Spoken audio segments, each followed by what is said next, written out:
Welcome to another episode of TAKEADITO, your freshest takes from your friendly neighborhood Peruvian. Today, as we reach the halfway through mark in the group stages of the Champions League, I give you my power rankings on the teams who I think at this point are the favorites to win the whole thing. Vamos!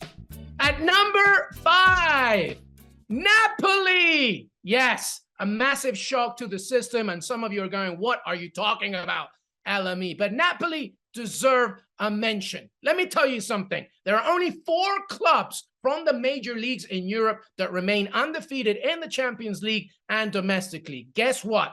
Napoli are one of them. They're doing tremendous things so far, and it's a massive statement from this side because this summer was all about pressing the reset button, and it's paying off. The squad had to get rid of the likes of Insigne and, of course, Dries Mertens and Kalidou Koulibaly. And what have they done? They've brought in some fresh, versatile, dynamic players, from the loanees of Simeone, right? Cholo's son, of course, to Tanguy Ndombele, to my favorite, Ivica Kvaratskhelia. Yes, that's how you say his name. They are firing on all cylinders. In a group full of pedigree, such as Liverpool, Rangers, Ajax, Napoli are top of the group. And to me, right now, they deserve a mention. They are number 5. Number 4, Paris Saint-Germain. I mean, this one is not a shock to anybody, right? Everybody fully expects PSG to not only win the group, but hopefully do well in the tournament in the knockout stages. But can they finally win it? Can they finally win a Champions League trophy, something they have never done? Well, let's take a look at what we've seen so far. Messi is being back to being Messi again. Neymar is having one of the seasons of his life. And Mbappe, as long as he's not having any tantrums or FaceTiming with Florentino Perez, he should be okay. But here's the kicker. Christophe Galtier, a.k.a. Joe Frost Super Nanny, has come in and kind of leveled the field, kind of been strict and disciplined with the entire squad. And that's what's helping PSG. Here's why I have them at 4, though. I worry a little bit about them defensively. Out of all the teams that I'm talking about today, PSG are the one that have conceded the most goals. And that is a problem for Paris Saint-Germain. Not necessarily in the group stages, but definitely in the knockout stages. But PSG at this point remain my number 4 in power rankings to win the whole thing.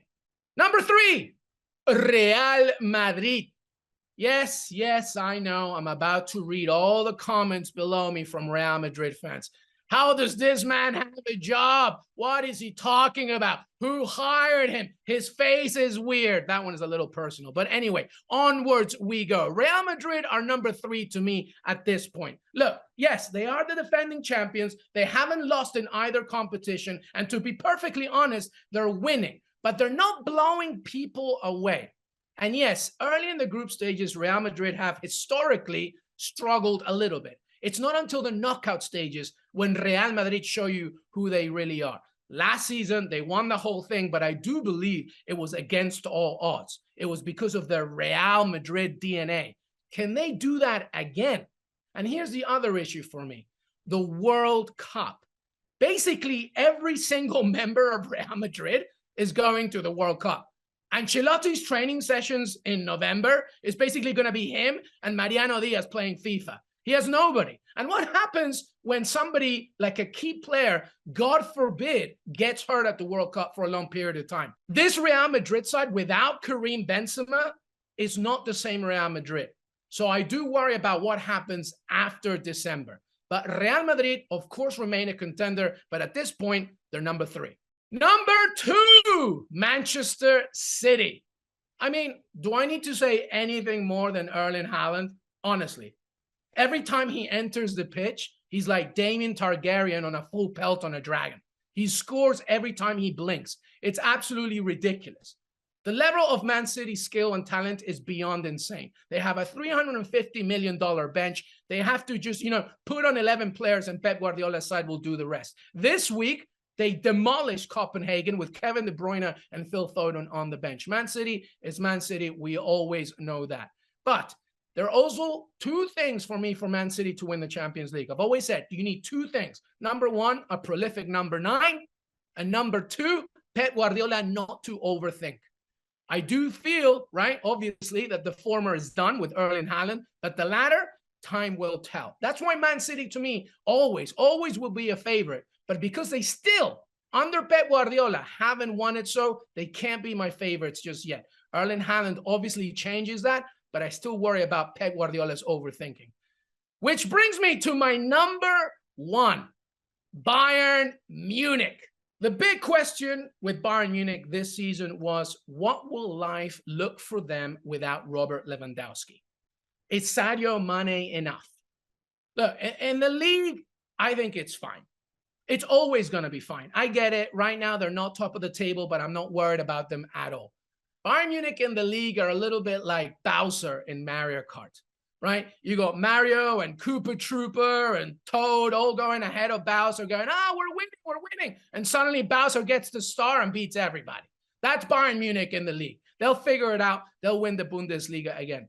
In the Champions League, the reason why I have them so high is because it's not about, is Sadio Mane going to be the right replacement for Lewandowski? That's not it. Sadio Mane is there to fit the final piece of Julian Nagelsmann's puzzle. Because it's not just about Sadio Mane. Jamal Musiala, Leroy Sané, Serge Gnabry, all these players, they're a team that can hurt you anywhere because they have multiple pieces. It's not just about one player. And their system, their philosophy, the way they play the game, both on and off, right, when they don't and they do have the ball, is beyond impressive. They're now a million little Bowsers. That's what my point is about Bayern Munich. And that's why, Erling Haaland or not, I see them, Bayern Munich, as my number one right now to win the Champions League. Thank you very much for watching ESPN FC on YouTube. For more highlights, analysis and exclusive content, be sure to subscribe.